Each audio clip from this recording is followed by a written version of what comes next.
오늘 우리가 신앙의 가정에 대해서 한번 지난주에 이어서 나눠보겠습니다. 지난주에는 한나의 기도하는 모습을 하나님께서 기뻐하셔서 귀한 사무엘 아들을 주시고, 기도하는 어머니 한나에게 말씀대로 살아가고 말씀을 들을 귀가 있는 아들 사무엘을 주셔서 오히려 엘리 대제사장 가문보다 더 믿음의 가문으로 하나님께서 축복해 주셨다 말씀을 전했습니다. 신앙의 명문가는 다른 것에 있는 것이 아니라 기도하는 부모가 있어야 되고, 말씀대로 순종하고 들을 귀가 있는 그런 자녀들이 신앙의 명문가인 줄 믿습니다. 오늘은 이어서 하나님이 기뻐하시는 그런 신앙의 가문은 또 어떠한 가문인지 한번 말씀을 통해 나눠보겠습니다. 오늘 우리가 읽은 시편 121편에 보면 시작하기 전에 그 성경 첫머리 1절 위에 표제어가 쓰여 있습니다. 뭐라고 써 있죠? 성전에 올라가는 노래라고 쓰여 있습니다. 성전에 올라가는 노래. 성전에 올라가는 노래는 시편 120편부터 시작해서 134편까지 있는데 동일한 이 카테고리 안에 있는 거예요. 120편부터 134편까지는 그러니까 성전에 올라가는 노래로서 각 시편이 의미가 있지만 공통된 그러한 일맥상통한 메시지가 그 안에 있습니다. 성전에 왜 올라가야 되는가, 그리고 성전에 올라갈 때는 왜 노래를 해야 되며 그 노래는 무슨 의미가 있는가 하는 것이 오늘 말씀의 또 중요한 내용입니다. 실제 이스라엘 사람들은 자기가 살던 곳에서 때가 되면 성전으로 꼭 찾아가서 올라가는 그런 일을 반복을 했습니다. 아무 날이나 하지 않고 1년에 정해져 있는 날이 있습니다. 그 정해져 있는 날이 바로 이스라엘 백성들에게 중요한 절기이죠. 절기. 그 절기에는 하나님께서 뭐라고 명령하셨느냐? 너희들이 예루살렘 성전에서 아무리 멀리 있다 할지라도 하나님의 백성이라면 그 걸음을 한 걸음에 달려와서 예루살렘에 있는 이 성전에서 하나님 앞에 제물을 드리면서 예배를 드려라, 제사를 드려라 하는 것이 하나님의 명령이었습니다.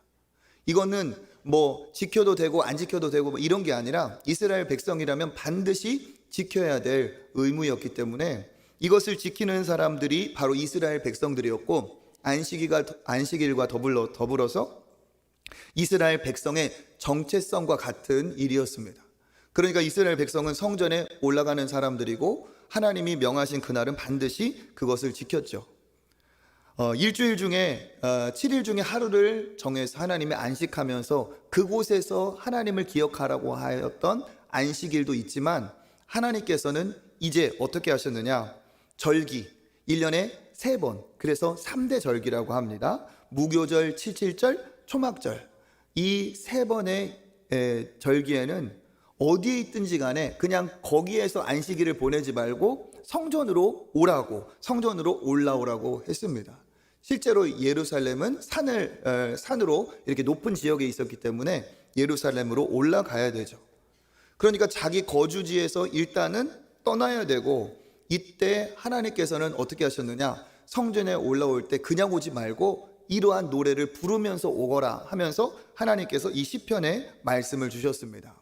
그런데 우리가 그들의 입장에서 생각해 보면 노래를 하면서 간다면 정말 신이 나고 즐거워야 될 텐데 그럴 수만은 없다는 것을 우리가 예상할 수가 있습니다. 왜 그럴까요? 성전에 올라가는 날이구나, 절기가 되었구나, 기쁨으로 출발하자. 물론 이런 사람들도 있었겠지만 이게 보통 부담된 일이 아닙니다. 우리 역시도 뭔가는 좀 번거롭고 이게 참 쉽지 않겠다 생각이 되죠. 왜 그럴까요? 일단은 거리가 있습니다. 지금처럼 무슨 차를 타고 가는 게 아니기 때문에 걸어가야 돼요. 걸어가다 보면 굉장히 수고와 노력이 들어가겠죠. 그리고 하루길 안에 닿을 수 없는 사람들도 많았기 때문에 이제 가다 보면은 어떻게 해요? 숙소를 정해서 숙박도 해야 됩니다. 그러면 시간도 돈도 노력도 더 수고가 들어갈 수밖에 없습니다. 일시에 예루살렘으로 모이기 때문에 가는 곳곳이 다 붐비고 번거롭기 이루 말할 수가 없을 겁니다. 그런데 하나님은 명령하셨습니다. 이스라엘 백성, 특별히 성인 남성이라면 반드시 성전으로 올라오는 이 절기에 와서 예배를 드려야 된다. 그러니까 안식일에 비해서는 자기의 자리에서 떠나야 되니까 강도가 훨씬 센 거죠. 장거리 여행이 됩니다. 이것은 그들에게 참 번거로운 일일 뿐만 아니라 대가를 치루어야 돼요. 왜 그럴까요? 내가 농사를 짓든 장사를 하든 어떻게 먹고 살든 이제 성전으로 향하는 그 순간부터 다녀올 때까지 자기가 경제활동, 노동을 할 수 있을까요? 없을까요? 못하는 거예요. 그러니까 하나님이 멈추라고 한 그 시점부터 다시 돌아올 때까지 멈춘다는 것은 필수적으로 수고, 노력, 시간, 대가를 지불해야 하는 일입니다. 특별히 성인 남성이라면 그 집의 기둥과 같은 가장이죠. 그러니까 경제활동의 핵심인 이 남성이 반드시 가야 되는 것은 굉장한 경제적인 타격입니다. 돈벌이를 멈추고 절대로 행해서는 안 되는 자기 지역을 이탈해야 됩니다. 우리가 생각했을 때는 이게 쉽지 않겠다 우리도 알 수 있어요. 돈이 없거나 할 일이 많은 사람은 어떻습니까? 할 일이 많고 돈이 모자라기 때문에 더 하루를 뺄 수가 없겠죠. 그러면 돈이 많고 하는 일이 잘 된다고 다녀오기가 쉬울까요? 일이 잘 되면 또 잘 되는 나름대로 더 많이 얻을 수 있는 것을 포기해야 되니까 이게 쉬운 것이 아닙니다. 그러니까 손해가 확실한 거죠. 만약에 내가 성과를 올릴 수 있다면 그 성과 낼 수 있는 그 기간을 포기해야 됩니다. 내가 기회를 잡을 수 있는 기간이라면 기회도 포기해야 됩니다. 그리고 그 당시에는 많은 사람이 또 농사를 지었기 때문에 그 농사를 짓는 그 수고에 어떤 그것이 투입이 안 되면 어떻게 돼요? 농작물이 방치가 되는 거예요. 누가 지키고 누가 돌봅니까? 그렇죠. 하나님이 돌보시는데 그거를 어때요? 연습하게 하나님이 하시는 거예요. 그러니까 이거를 농사를 지으시는 분들은 아실 거예요. 그렇죠? 취미로 이렇게 텃밭이라도 가꾸시는 분들은 아실 겁니다. 이제 저는 하진 않기 때문에 이제 전에 들었어요. 비만 오고 그냥 다음날 가보면 잡초들이 그냥 그렇게 자라서 할 일이 많다고 다 그러시죠. 며칠 동안 내가 비 오는다면 그 밭이 어떻게 될지 몰라요. 그런데 어떻게 됩니까? 그냥 그거를 그냥 마음을 비우고 그냥 맡기고 가야 됩니다. 그러니까 그런 사람들에게는 어때요? 이 절기를 지킨다는 것이, 성전을 다녀온다는 것이 굉장히 번거로운 일이 아닐 수 없습니다. 사람은 먹어야 살죠. 그렇죠? 농사를 지어야 됩니다. 농사를 짓고 곡식을 얻어서 수확이 있어야 먹을 수가 있어요. 그래야 마음의 안심이 되는 것이고, 그 먹는 수확물은 또 이게 뭐가 됩니까? 양식이 되는 것뿐만 아니라 돈이 되는 거죠. 그러니까 일은 곧 곡식이고 생계이고 생명 유지를 위해서 필수적입니다. 일을 멈춘다는 것은 그러니까 뭡니까? 돈을 포기해야 된다는 거고 내 생존에 뭔가 지장이 온다는 사인입니다. 그렇기 때문에 사람들은 어떻습니까? 일을 멈추고 쉬어야 된다는 것이 굉장히 불안한 일이 아닐 수 없습니다. 내가 없는 동안 진짜 이것이 온전히 잘 있을까? 뿐만 아니라 내가 여기 있는 동안 손해를 보면 우리 가정은 누가 먹이고 누가 살리느냐? 쉼은 두려움이 되고 불안함이 됩니다. 그래서 멈추기가 여간 쉽지 않습니다. 그리고 사람들은 꼭 있다고 해가지고 불안함이 없는 게 아니죠. 쌓아두어도 쌓아둘수록 더 불안한 게 또 우리 마음이에요. 왜 이런 불안함과 이런 걱정이 왔을까? 우리가 수고하지 않으면 얻을 수 없는 안타까운 상황이기 때문에 그렇죠. 영원하신 하나님이 우리에게 공급자가 되어주시는데 그 죄로 인해서 하나님과 우리가 분리가 되었어요. 그 다음부터는 우리가 노력하지 않으면 얻을 수가 없어요. 그러니까 계속 인간은 노력하고 노력하여서 뭔가를 얻고 눈에 보이지 않는 하나님이 아니라 눈에 보이는 곡식이 있고 돈이 있어야 두려움이 그나마 조금이라도 없어지는 거죠. 그러니까 사람들은 일손을 놓고 성전에 나가는 것이 쉽지 않습니다. 나가서 잡초라도 뽑아야 마음에 조금 안심이 되는 거죠.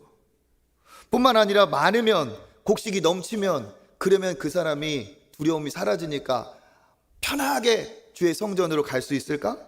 아니겠죠.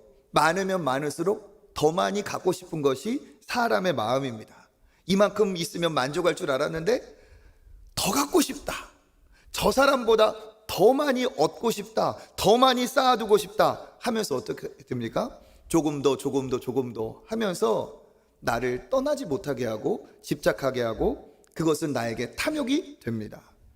그러니까 없으면 없는 대로, 있으면 있는 대로 내 일터를, 내 삶의 자리를 뒤로 하고 하나님 앞에 나온다는 것은 여간 쉬운 일이 아닙니다. 그러니까 인간은 이 생계에 대한 두려움, 가지면 가질수록 또 생기는 탐욕의 집착으로 인해서 자기가 사는 곳을 떠나기가 쉽지가 않아요.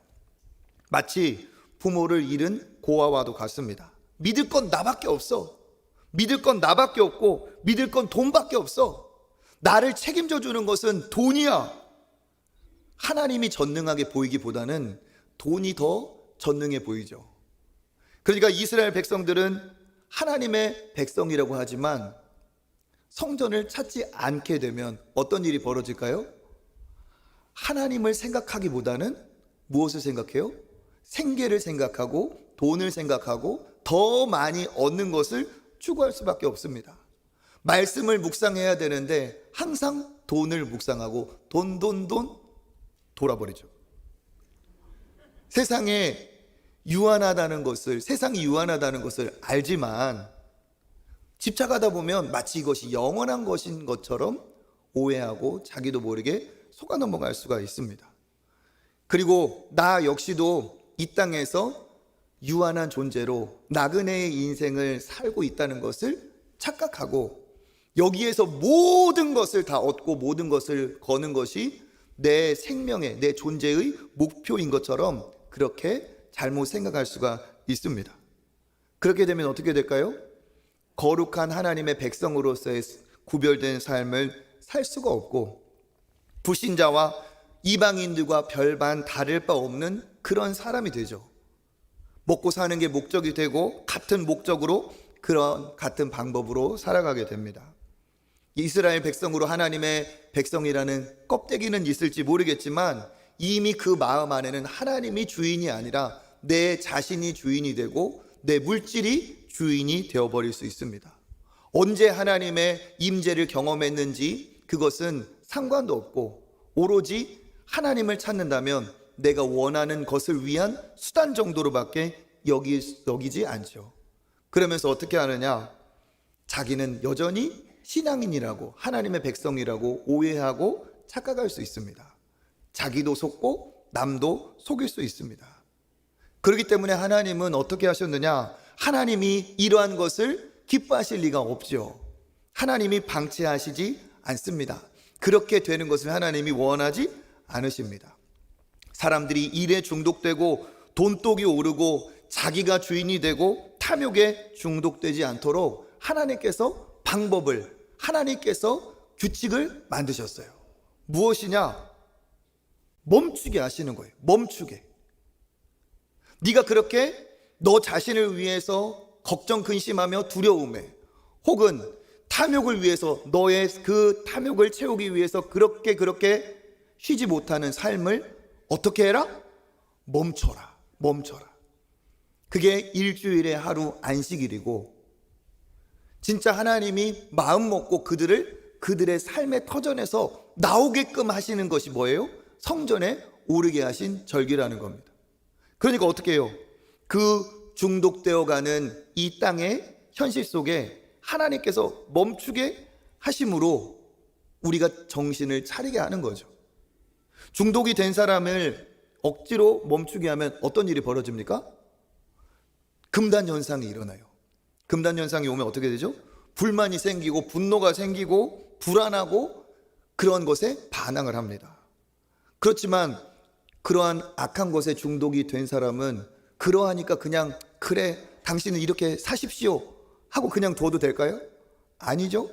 집착이 강하면 강할수록 그를 구제하려면 어떻게 해요? 강력한 집착이 그를 아무리 사로잡는다 할지라도 멈추게 해야 돼요. 분리시켜야 돼요. 그곳에서 어떻게 해요? 빠져나오게 해야 된다는 겁니다. 예를 들어서 내 아들, 딸이 게임에 중독이 되어가지고 늘 밤이나 낮이나 모니터만 쳐다보고 거기 안에만 몰입이 되어서 산다고 생각해 보세요. 현실과 점점 구별이 없어지고 진짜 세상은 지금 여기가 현실인데 모니터 속의 가상의 세상이 진짜 세상인 것처럼, 내가 여기 있는데 내가 조종하는 그냥 허상인 그 게임 아바타, 게임 아이템이 진짜 나인 것처럼 그렇게 몰입을 하면서 아이템을 찾고자 거기에서 레벨을 올리고자 다 쏟아놓고 밥도 안 먹고 잠도 안 자고 할 일도 뒤로 하고, 만약에 내 자식이 그렇게 살고 있다 그러면 어버이, 아버지, 어머니 어떻게 하시겠어요? 잘한다, 잘한다, 들어가서 살아라, 그렇게 하시겠어요? 아니죠. 어떻게 해요? 야, 그곳이 진짜가 아니야. 거기가 그거 다 헛거야. 가상세계. 진짜 세상은 여기야, 여기. 어떻게 해야 될까요? 게임을 어떻게 해요? 멈추게 해야죠. 멈추게. 더 좋은 방법은 뭐예요? 거기서 빠져나오게 하는 거예요. 다른 곳으로 가자. 여기에 있어서는 안 된다. 그러면 중독이 강하면 강할수록 어떨까요? 반발은 더 세져요. 그렇지만 진짜 그 아들을, 그 딸을 사랑한다면 어떻게 해야 됩니까? 집착이 강하면 강할수록 멈추게 해야 됩니다. 그러면 당사자에게는 그 시간이 어떤 시간일까요? 격리의 시간이고 어려운 시간이고 견디기 힘든 시간일 겁니다. 그렇지만 그 시간이 그 아이를, 그 자녀를 회복시키는 시간이고 잘못된 방향을 개선하는 시간이고 집착에서 빠져나오게 하는 시간이고 잘못된 것, 악기로 치면은 음이 틀어진 것을 어떻게 하는 시간이죠? 조율하는 시간이 됩니다.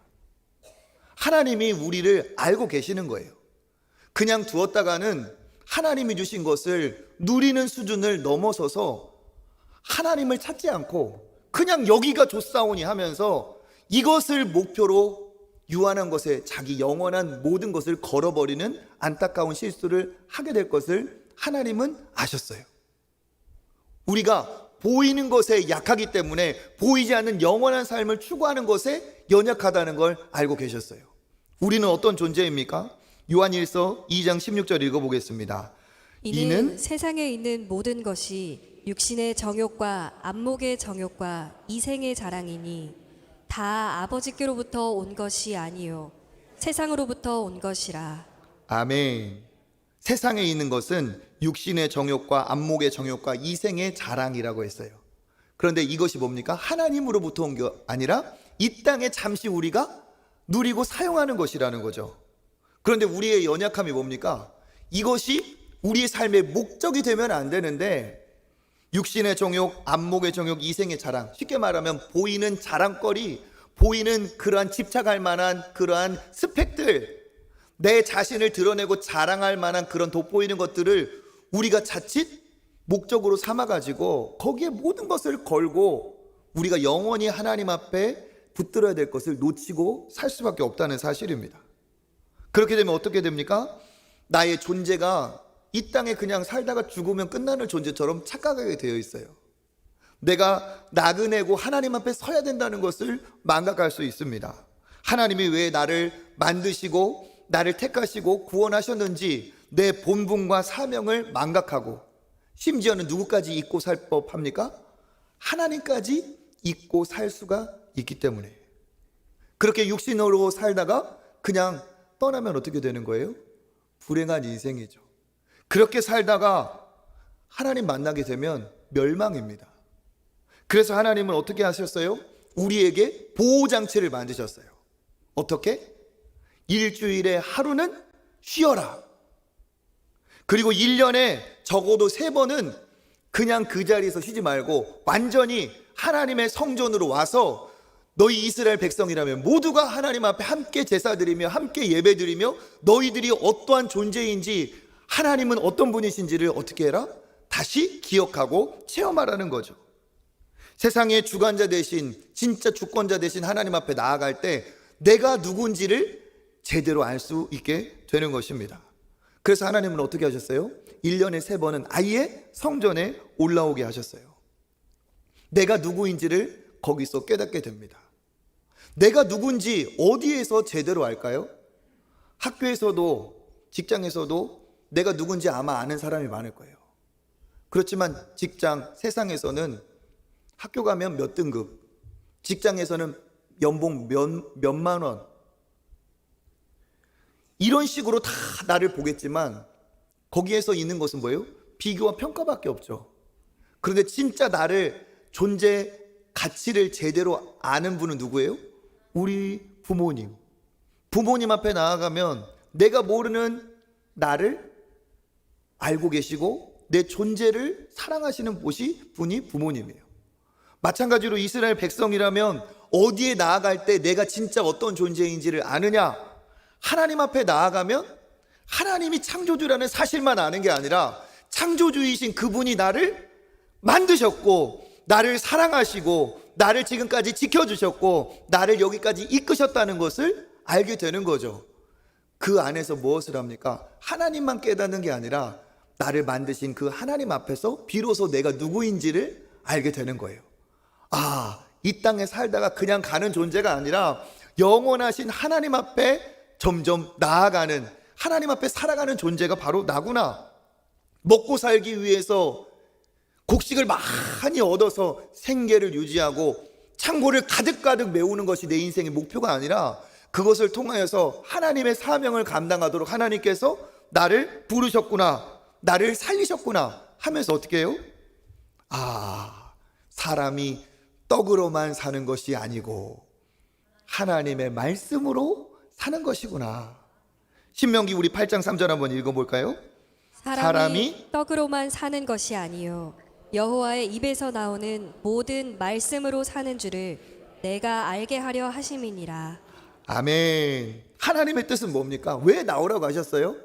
야, 떡으로만 사는 것이 아니다. 아무리 농사 잘 되고 아무리 창고가 가득 채운다고 해서 너 그것으로 너의 인생이 다 만족할 수가 없고 끝난 것이 아니다. 너는 하나님의 말씀대로 애굽에서 노예였다가 광야를 통해 가나안 땅에 약속대로 들어갔고 거기에서 하나님을 섬길 때, 하나님과 함께할 때 하나님이 복을 주시고 영원히 너를 축복하신다. 이 약속대로 내가 살아가고 있구나. 하나님은 이 약속대로 나를 지켜주시고 계시구나 하면서 진짜 하나님을 깨닫는 거죠. 하나님의 뜻을 깨닫는 거죠. 그래서 하나님은 어떻게 하셨느냐?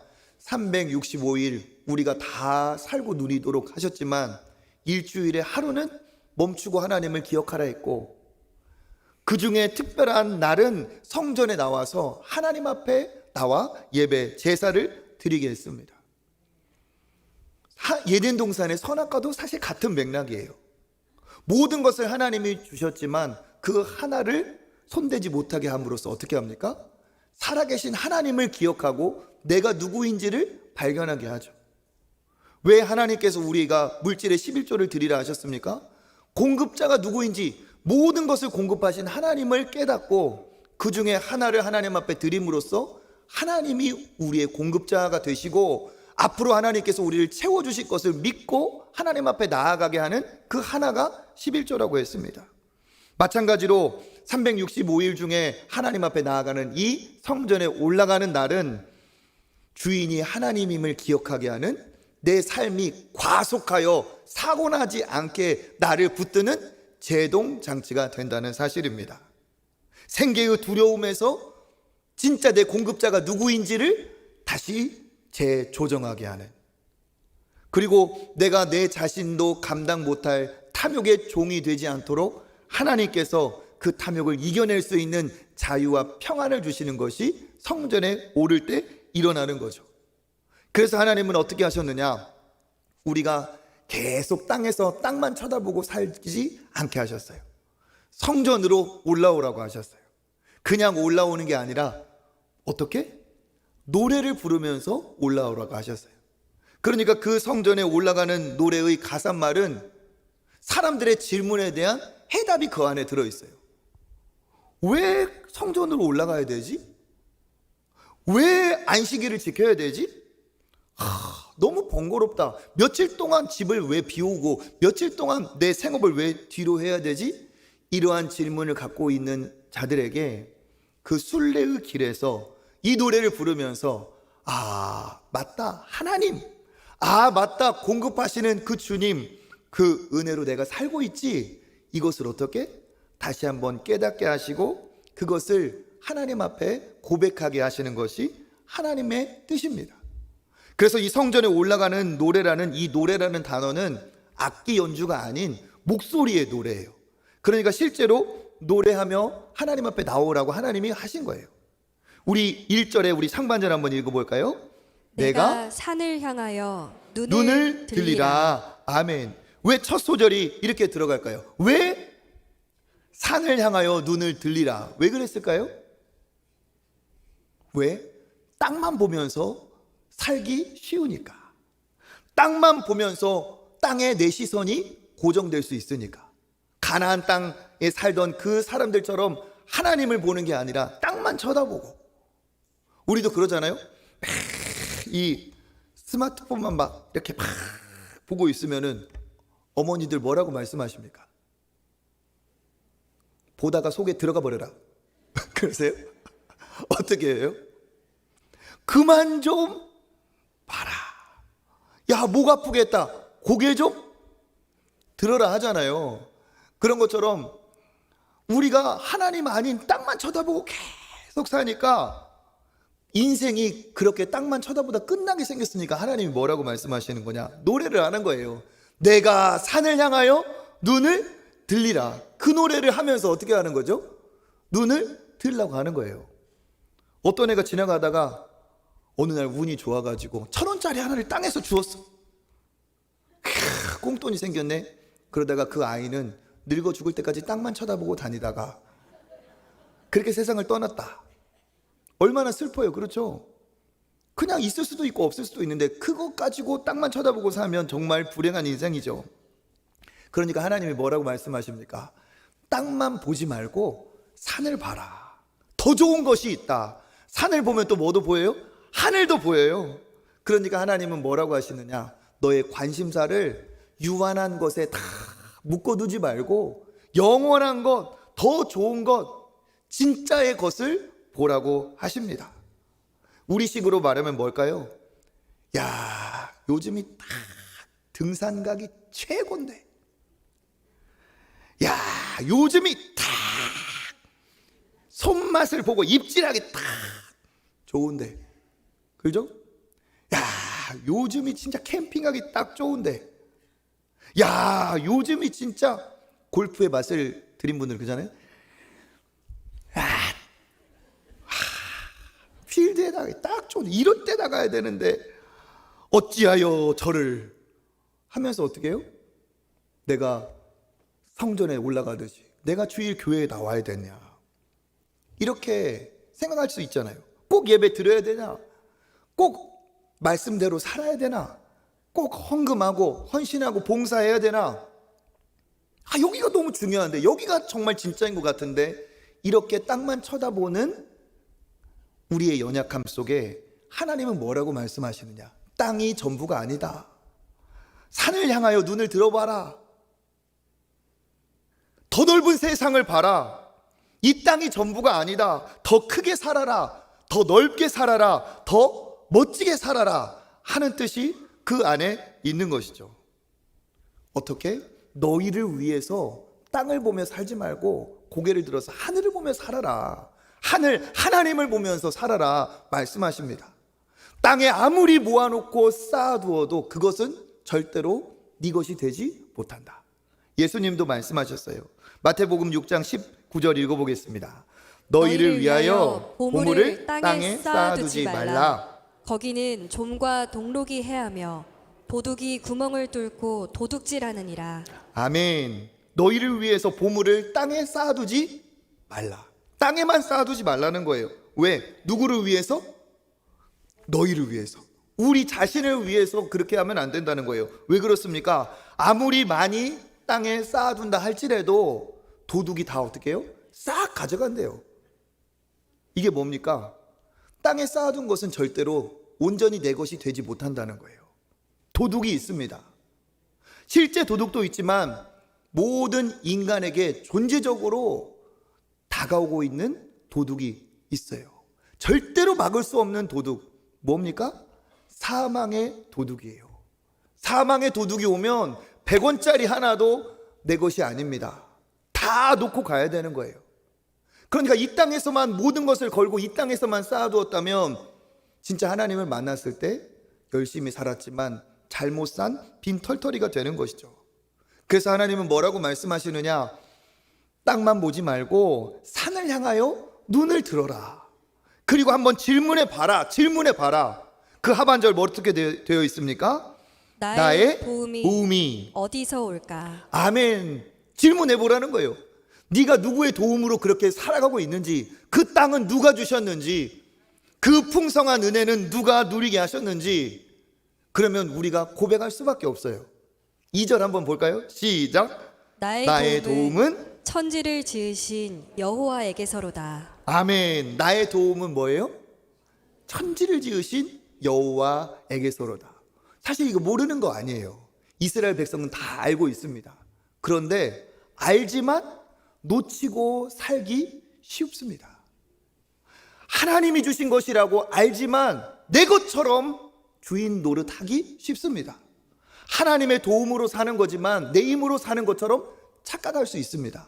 하나님이 전능하시다고 믿지만 돈이 전능한 것처럼 착각할 수 있습니다.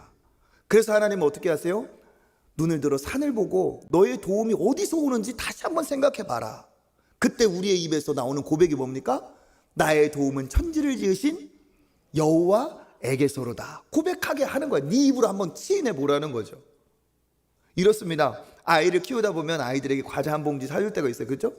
그러면 애들이 너무 좋아해요. 과자를 갖고. 근데 친구가 왔어. 언니가 왔어. 오빠가 왔어. 그럼 뭐라고 말해요? 주지 말고 너만 먹어야 돼. 이렇게 안 하죠? 어떻게 해요? 아, 목사님이 오셨네. 사탕 하나 목사님 드려. 젤리 하나 목사님 드려. 정상적이면 이렇게 얘기합니다. 드려. 그때 아이가 탁 드리면 얼마나 좋을까? 애가 처음에는 어떻게 해요? 고집이 있거나 아직 어리니까 어떻게 해요? 하나 드려. 나눠 먹어. 막 이러면서 막 엄청 고민에 빠지죠. 막 그죠? 그래서 빨리 드려. 아, 이거 내 건데 막 빨리 나눠 먹자 막 이래. 그래도 애가 안 들어요. 그러면 사준 엄마, 사준 아빠, 할머니, 할아버지가 뭐라고 말합니까? 한마디 물어보는 게 있어요. 그렇죠. 너 그거 누가 사줬어? 이거 꼭 물어봐요. 그죠? 이 질문 몰라서 하는 게 아닙니다. 그렇죠? 애도 알고 다 알고 있어요, 지금. 근데 확인차 물어보는 거예요. 너 그거 누가 사줬어? 물어보면 애는 대답할 수밖에 없어요. 이 대답을 한다는 건 뭐야? 뺏긴다는 거야. 누가 사줬어? 엄마가 사줬어요. 아빠가 사줬어요. 이 질문에 대답을 하는 순간 어때요? 나눠줘야 돼. 그리고 나눠줄 때 공급해준 엄마가, 아빠가 또 어떻게 해요? 채워주는 거예요. 채워주는 것. 그러니까 나의 도움이 어디서 올까 몰라서 물어보는 게 아니라는 거예요. 나의 도움은 하나님이시다. 입으로만 하지 말고 네가 그 하나님의 도움으로 살고 있어. 너 그거 잊어버리면 안 돼. 그러니까 멈추고 하나님 앞에 나올 수 있어야 돼. 나올 때 하나님이 도와주시는 거야. 이것을 말씀하시려고 멈추라고 하시고 너의 도움이 어디서 오는지 물어보고 너의 도움이 어디서 오는지 고백하게 하시는 거죠. 그래, 나는 하나님의 도움으로 이렇게 살았지. 하나님의 도움 없이는 절대로 나는 살 수 없지. 하나님이 나를 도와주셨기 때문에 여기까지 왔지. 고백하게 하며 내가 누리는 나의 생존, 살아온 날, 내 가정, 나의 풍요로움 모두 누구의 은혜인 것을 고백하게 합니까? 하나님의 은혜인 것을 고백하게 하는 거예요. 예수 그리스도께서 나를 위해 십자가에 죽으셨기 때문에 그 은혜로 말미암아서 우리가 죄 용서함을 받고 하나님의 자녀가 되고 영원한 생명을 얻은 줄 믿습니다. 내 노력이 아니라 누구예요? 하나님의 은혜로 내가 이것을 얻었어요. 그것을 하나님이 어떻게 하는 거예요? 잊어버리지 말라는 겁니다. 그러니까 네가 잠시 너의 일상을 멈추고 너의 돈벌이를 멈추고 뒤로 하고 여기 나와도 너 굶어 죽지 않아. 오히려 네가 진짜 공급자 되신 아버지를 붙들 때 네가 진짜 풍요로운 거야. 이걸 하나님이 말씀하시는 거죠. 그러면서 3절과 4절에 하나님이 너에게 어떠한 분이신지를 얘기하십니다. 우리 3절과 4절 읽어보겠습니다. 여호와께서 너를 실족하지 아니하게 하시며 너를 지키시는 이가 졸지 아니하시리로다. 이스라엘을 지키시는 이는 졸지도 아니하시고 주무시지도 아니하시리로다. 아멘. 여호와께서 어떻게 하신다고요? 너를 지켜주신다는 거예요. 어떻게? 실족하지 않게, 넘어지지 않게, 헛디뎌서 넘어지지 않게 하나님 여호와께서 너를 지켜주신다. 그러니까 너는 어떻게 여기까지 살았고 앞으로도 어떻게 살아야 된다? 하나님이 지켜주셔서 살았고 앞으로도 하나님이 지켜주셔야 사니까 돈에, 생계에, 너의 주인의 그 자리를 두지 말고 아버지를 기억하고 나오라 하는 것이 하나님의 뜻이죠. 그 하나님은 어떤 하나님입니까? 우리를 지켜주시는 하나님. 어떤 하나님? 실족하지 않게 하시는 하나님. 주무시지도 졸지도 아니하시는 하나님. 그럼 여러분 생각해 보세요. 멀쩡한 사람이 왜 넘어집니까? 멀쩡한 사람이 왜 넘어져요? 안 넘어져요. 그런데 뒤에 보면 힌트가 있어요. 졸지도 주무시지도 않는다. 그러면 지금 낮이라는 얘기입니까? 밤이라는 얘기입니까? 밤이라는 얘기죠. 밤이 오면 아무리 건강한 사람도, 아무리 다리에 힘이 좋은 사람도 밤이 되면 어떻게 된다는 거예요? 넘어질 수 있다는 거예요. 깜깜하기 때문에 앞에 구덩이가 있어도 내가 그 구덩이가 있는 줄 모르고 발을 넣을 수가 있다는 겁니다. 이게 뭡니까? 아무리 능력 있고 아무리 실력 있고 아무리 잘났다는 사람도 밤이 오는 것을 막을 수가 없습니다. 밤이 오면 어떠한 능력자도 어떠한 잘난 사람도 어떠한 것을 배운 사람도 밤이 오면 넘어진다는 거예요. 이 넘어지는 상황에서 누가 자기를 지킵니까? 밤이 되면 나도 잠이 와요. 밤이 오면 옆에 있는 사람도 다 잠이 와요. 누구도 나를 지켜줄 수가 없어요. 그런데 주무시지도 않고 졸지도 않으실 수 있는 능력의 주님이 계시다는 거예요. 그 주님이 어떤 분이냐? 너를 실족하지 않도록 너를 지켜주셔서 그 지켜주시는 분은 졸지도 주무시지도 않고 너를 지켜주기 때문에 네가 넘어지지 않도록 지켜주실 수 있는 유일한 능력이 오직 여호와 하나님밖에 없다는 사실입니다. 그러니까 다 잠들어도 지킬 수 있는 분은 하나님만 하신다는 거예요. 그러니까 이게 바로 오늘 시편의 핵심이에요. 왜 우리가 성전에 올라가야 되는가? 우리가 감당하지 못할 인생의 밤이 누구에게나 찾아옵니다. 그러면 그 찾아오는 그 밤을 이길 수 있는 사람이 없어요. 오직 졸지도 주무시지도 않는 하나님이 우리를 붙들어 주실 때 우리가 넘어지지 않고 하나님께서 우리 길을 인도하여 주실 줄 믿습니다. 그래서 시편 우리가 잘 아는 이 똑같은 성전에 올라가는 노래인 127편의 1절 같이 한번 읽어보겠습니다. 여호와께서 집을 세우지 아니하시면 세우는 자의 수고가 헛되며 여호와께서 성을 지키지 아니하시면 파수꾼의 깨어있음이 헛되도다. 아멘. 여기서도 마찬가지죠. 여호와께서 세우시지 않으면 네가 아무리 쌓아도 소용이 없다. 헛것이다. 여호와께서 너의 성을 지켜주지 않으시면 네가 아무리 지켜도 다 도둑맞고 침략당하고 만다. 그러니까 진짜 네가 도움을 얻어야 될 대상은 누구냐? 졸지도 주무시지도 않는 분, 너의 집을 지켜주실 수 있는 분, 너의 성을 지켜주실 수 있는 능력자는 오직 하나님 한 분밖에 없다는 사실입니다. 그렇기 때문에 하나님은 뭐라고 하시느냐? 멈추고 진짜 누구의 도움을 받아야 될지를 깨달아서 나에게 나오라는 겁니다. 이것을 깨달은 사람은 어떨까요? 아, 돈이 있어야 사는 거지. 아, 내가 건강해야 사는 거지. 자식들이 잘 되는 것이 내 인생의 목적이지 했던 사람도 인생의 목적이 무엇인가를 압니다. 인생의 목적은 하나님의 뜻에 합당하게 사는 것, 하나님의 도우심과 공급하심을 받으며 사는 것인 줄 믿습니다. 그것을 깨닫고 그가 고백하죠. 하나님, 나는 떡으로 사는 것이 아니고 하나님의 말씀으로 살겠습니다. 하나님, 저는 하나님 한 분이면 충분합니다. 그래서 우리가 잘 아는 것처럼 시편 23편의 1절 다 같이 시작. 여호와는 나의 목자시니 내가 부족함이 없으리로다. 아멘. 여호와가 무엇이니? 내 목자가 되시니. 그러니까 양은 목자만 따라가면 부족함이 없죠. 목자가 풀을 막 짊어지고 물통을 짊어지고 다녀서 부족함이 없는 게 아닙니다. 어떻게 해요? 목자를 따라가면 배고플 때 뭐가 나와요? 푸른 초장이 나와요. 목자를 따라가면 목마를 때 뭐가 나와요? 쉴만한 물가가 나와요. 목자가 있으면 양은 완전한 만족입니다.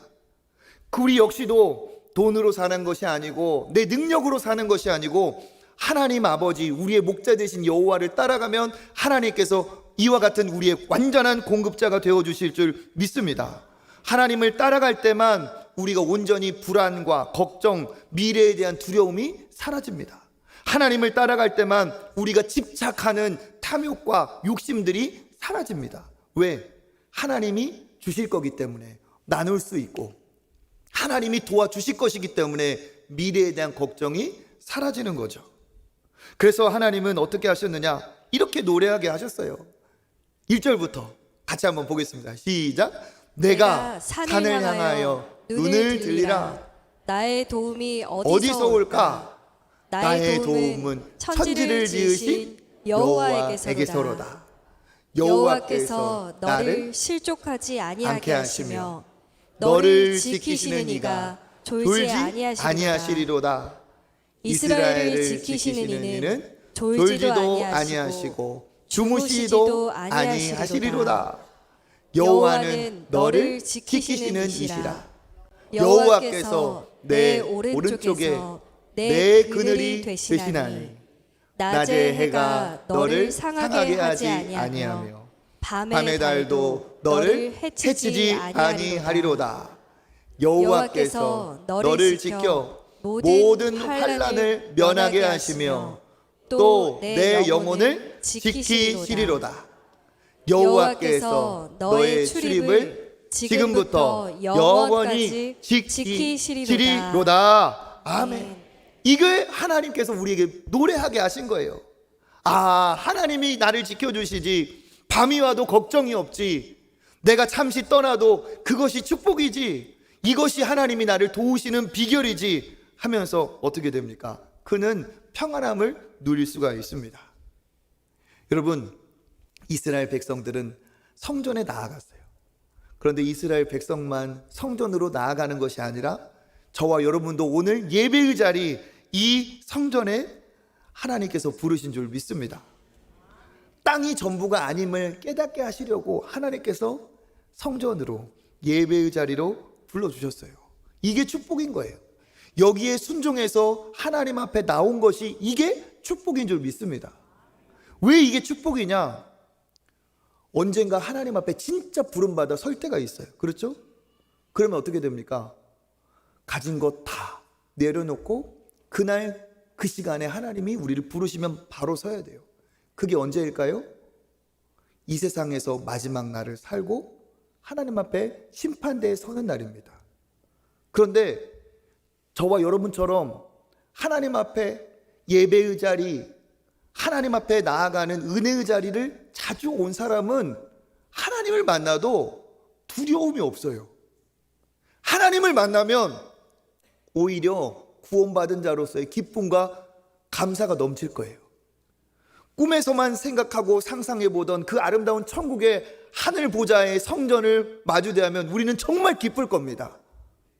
그런데 반대로요, 성전을 한 번도 생각해보지도 않고 성전 앞에 부름받을 것을 한 번도 준비하지 않고 여전히 하나님이 부르시는 날, 부르시는 장소에 오지 않고 나는 여전히 돈 벌며 살 거야, 여전히 농사 지으며 살 거야, 취미생활 하면서 살 거야, 무슨 안식일이야, 무슨 성전이야, 무슨 하나님이야 하며 살았던 사람들은 어떻게 될까요? 어느 날 갑자기 부름받아 난생 처음 하나님 앞에 서는 거예요. 그러면 어떻게 될까요? 그것이 비극입니다. 주님 앞에, 성전 앞에 서는 것이 처음이라면 비극이에요. 우리가 왜 축복된 존재냐? 하나님이 가르쳐 주시는 거예요. 너는 내가 오라면 와야 되는 너의 주인은 바로 나야. 그러니까 오라고 할 때 나오는 연습을 해야 돼. 나와서 나와 함께하는 연습을 해야 돼. 그것이 너에게 축복이고 이 땅에서 너의 공급이 되고 영원한 생명의 축복이 될 거야. 이걸 하나님이 우리에게 가르쳐 주시는 거죠.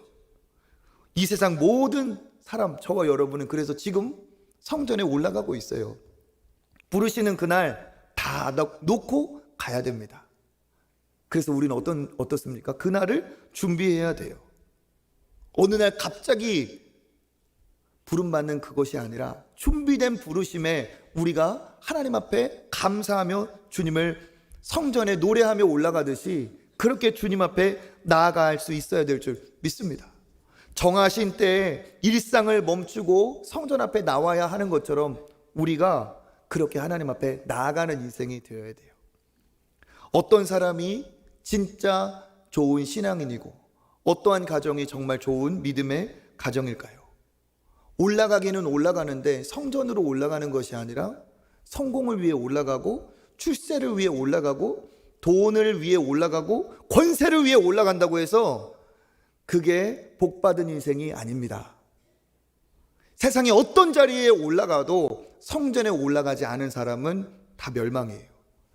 진짜 복받은 가정, 진짜 복받은 자녀들은 어디에 올라갈 수 있는 자녀들이어야 되느냐? 어디에 올라가는 가정이어야 되느냐? 성전에 올라가는 가정이 진짜 복받은 가정인 줄 믿습니다.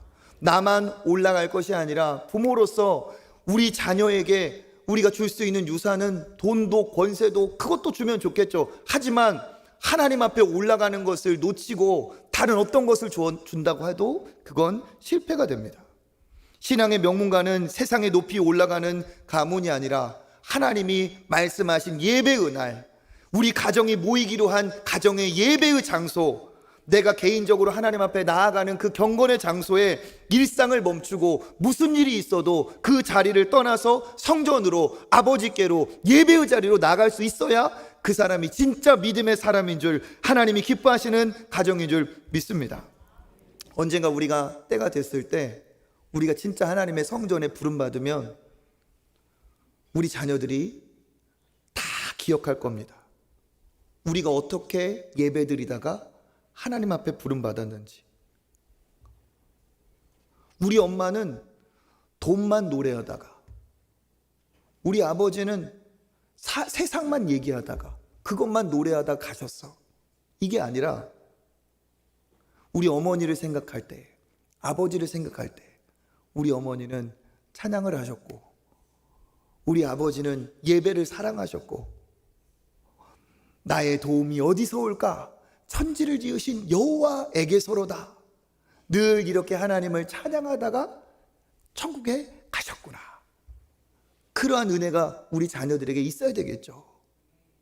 누구에게 이러한 은혜가 있습니까? 저도 장례의 자리에서 얘기해요. 여러분의 어머니는, 돌아가신 여러분의 아버지는 늘 성전에 올라가기를 그렇게 기뻐하셨는데 드디어 진짜 영원한 하나님의 나라에 오르셨습니다. 축복합니다. 그 길을 따라가시기를 바랍니다. 얘기할 수 있어요. 우리가 이 세상의 마지막으로 자녀들에게 어떤 모습을 보여줘야 될까요? 무슨 얘기를 유언으로 남겨야 될까요? 딸아, 아들아, 엄마는, 아빠는 이제 떠난다. 그렇게 그리던 성전을 내가 향해 간다.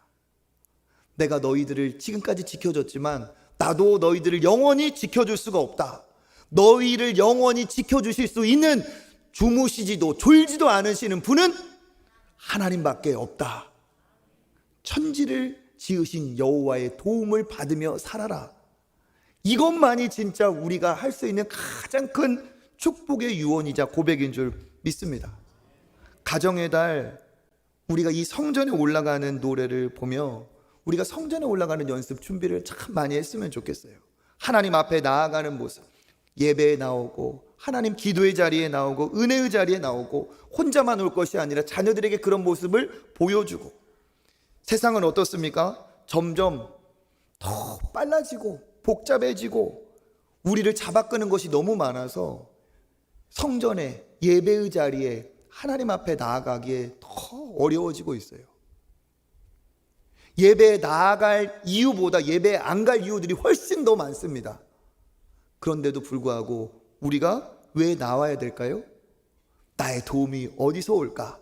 나의 도움은 오직 천지를 지으신 여호와에게서로다 하며 우리가 나와야 될 줄 믿습니다.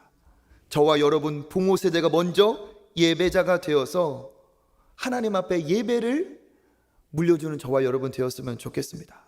하나님이 무엇을 기뻐하시고 부모로서 무엇을 성공이라고 하실까요?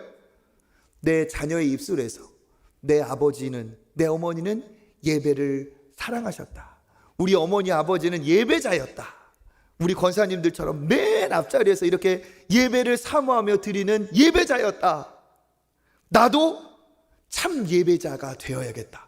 나도 나에게 참 예배를 가르쳐 주신 어머니처럼 아버지처럼 그렇게 예배 드리며 살아야겠다 할 때 하나님이 우리에게 참 잘 살았다.